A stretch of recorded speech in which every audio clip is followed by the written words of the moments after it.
नमस्कार। इतिहास में बड़े बड़े साम्राज्यों की कहानियां तो बहुत हैं, लेकिन कुछ कहानियां ऐसी होती हैं जो पूरे के पूरे उपमहाद्वीप की तकदीर ही बदल देती हैं। तो चलिए आज चलते हैं एक ऐसे ही सफर पर और जानते हैं भारत के पहले महान साम्राज्य मौर्य वंश के बनने और बिखरने की कहानी। जरा सोचिए, साल है 327 बीसी। सिकंदर, वो शख्स जिसने फारसी साम्राज्य को घुटनों पर ला दिया था, अब अपनी अजेय सेना के साथ भारत की सरहदों पर खड़ा है। उसका अगला निशाना भारत। और उस समय भारत की हालत कैसी थी? आपस में लड़ने वाले छोटे छोटे राज्यों का एक झुंड। तो सबसे बड़ा सवाल ये था कि इस बिखरी हुई जमीन को एक बाहरी हमलावर से बचाने के लिए कौन एक करेगा, कौन इन्हें एक साथ लाएगा। आइए इस माहौल को थोड़ा और समझते हैं। उस दौर के भारत की राजनीतिक हालत को समझना बहुत जरूरी है। तो देखिए, उस समय भारत में दर्जनों राजवंश थे, सब अपनी अपनी दुनिया में मस्त। इनमें सबसे ताकतवर था नंद वंश, लेकिन उनका राजा धनानंद अपने घमंड और जुल्म के लिए मशहूर था। मतलब कोई इंडिया वाली भावना ही नहीं थी, और यही बिखराव सिकंदर जैसे हमलावरों के लिए एक खुला न्योता था। और इसी उथल-पुथल और अनिश्चितता के बीच कहानी में एंट्री होती है एक ऐसे इंसान की जो इतिहास का रुख मोड़ने वाला था, चाणक्य। चाणक्य तक्षशिला के एक मामूली शिक्षक नंद राजा धनानंद से मदद की उम्मीद लेकर गए थे। लेकिन धनानंद ने क्या किया? भरी सभा में उनकी शक्ल सूरत का मजाक उड़ाया और उन्हें बाहर निकाल दिया। बस उसी अपमान की आग में जलते हुए चाणक्य ने कसम खाई कि वो अपनी चोटी तब तक नहीं बांधेंगे जब तक नंद वंश का सर्वनाश नहीं कर देते। ये सिर्फ बदला नहीं था, ये एक नए अखंड भारत के निर्माण का प्रण था। चाणक्य की महानता सिर्फ उनके गुस्से में नहीं, बल्कि उनकी सोच में थी। उनके पास एक पूरा मास्टर प्लान था।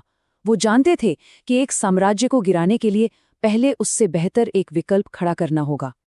अब चाणक्य के पास विजन तो था, पर उन्हें चाहिए था एक चेहरा, एक ऐसा लीडर जो उनके सपने को हकीकत में बदल सके। और वो चेहरा उन्हें बहुत जल्द मिलने वाला था। कहते हैं कि चाणक्य ने चंद्रगुप्त को कुछ बच्चों के साथ राजा राजा का खेल खेलते हुए देखा। उस नौजवान लड़के का नेतृत्व, उसका न्याय करने का तरीका और उसके अधिकार को देखकर चाणक्य एक पल में समझ गए कि उन्हें अपना भविष्य का सम्राट मिल गया है।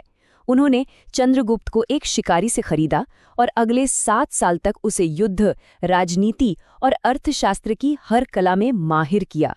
पर देखिए, जीत इतनी आसान नहीं थी। उनकी पहली कोशिश सीधे नंदों की राजधानी पाटलिपुत्र पर हमला बुरी तरह नाकाम रही।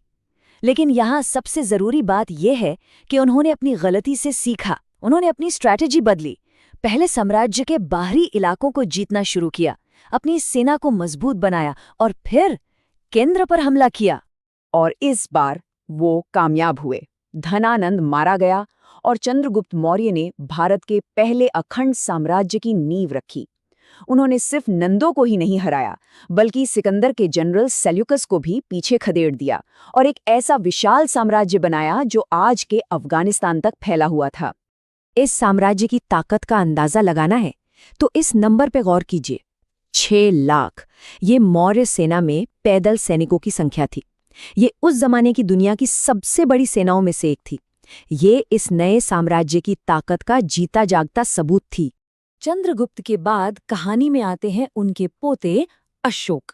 उन्होंने साम्राज्य को उसकी बुलंदियों पर पहुंचाया। लेकिन अशोक की कहानी सिर्फ जीत की नहीं है, बल्कि एक बहुत गहरे आत्म परिवर्तन की भी है। जब अशोक गद्दी पर बैठे तो लगभग पूरा भारतीय उपमहाद्वीप मौर्यों के कब्जे में था।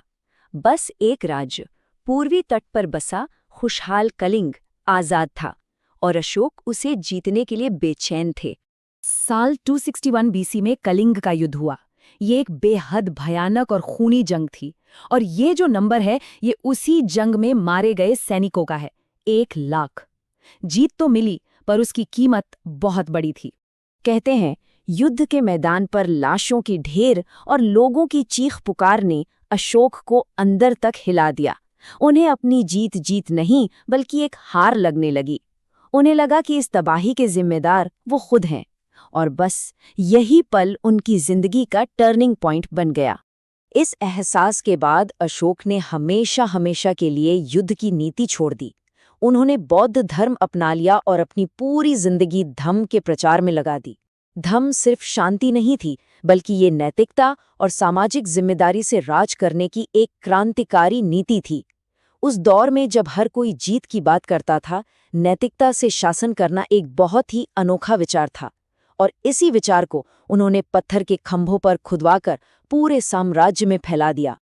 अशोक ने शांति का एक सुनहरा दौर तो बनाया, पर विडंबना देखिए, उनके शासन के बाद साम्राज्य का पतन उतनी ही तेजी से हुआ जितनी तेजी से वो बना था।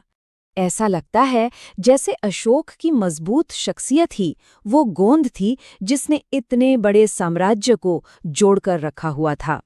जैसे ही उनकी मौत हुई, ये जोड़ कमजोर पड़ने लगा और पतन की शुरुआत हो गई। अशोक के बाद जो भी शासक आए वो बहुत कमजोर साबित हुए। दूर दराज के इलाकों ने खुद को आज़ाद घोषित करना शुरू कर दिया। सरकारी खजाना खाली हो गया और सेना का मनोबल भी टूट गया। मतलब अशोक की मौत के 50 साल के अंदर ही महान मौर्य साम्राज्य बिखर रहा था। और इसका अंत भी उतना ही नाटकीय था। साल 1885 बीसी में आखिरी मौर्य सम्राट बृहद्रथ अपनी सेना का निरीक्षण कर रहे थे, जब उनके ही सेनापति पुष्यमित्र शुंग ने सबके सामने उनकी हत्या कर दी, और इसी के साथ मौर्य वंश का हमेशा के लिए अंत हो गया। तो मौर्य साम्राज्य की ये कहानी हमें क्या सिखाती है? ये हमें एक बहुत ही दिलचस्प सवाल के साथ छोड़ जाती है। किसी साम्राज्य की असली विरासत क्या होती है?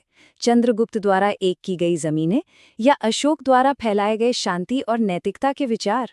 इसका जवाब शायद इतिहास को देखने के अपने अपने नजरिए में छिपा है।